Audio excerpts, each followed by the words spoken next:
I guess the race now in the spotlight is the race for governor, which it usually is in Florida politics. And I guess the big surprise is, again, a relative unknown, at least within political circles. Rick Scott, former hospital executive, has vaulted into the lead for the Republican nomination over what some would have called the presumptive nominee, Attorney General Bill McCollum, by double digits in the last poll I saw. And he's put, I think, somewhere $16, $17 million of his own money into that race.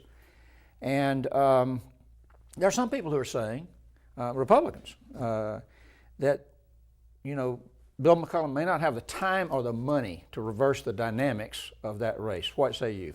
Well, first, I think Rick Scott's run a great campaign. Again, he doesn't have to worry about raising money, he just spends it.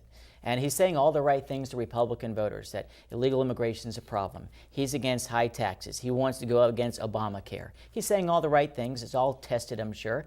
And now the question is, as he vaults to the lead, now he gets under the microscope. Obviously, the big question remains, what really happened at his healthcare company? How did he amass all of this wealth? I don't know all the ins and outs, but it's pretty, let's just say, suspicious at that point, given a $1.7 billion fine for his hospitals when he made hundreds of millions of dollars.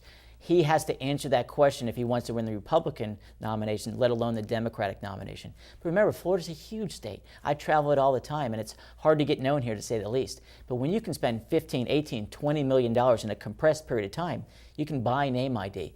But the question is will they stick with Rick Scott through thick and thin?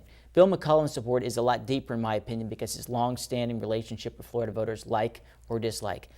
I think Rick Scott's numbers are solid right now as in size, but not too deep. He's going to have to show his depth and that his words match his actions. And it'll be up to the McCollum campaign to show, hey, he talks about illegal immigration. He talks about government waste, but look at his own track record.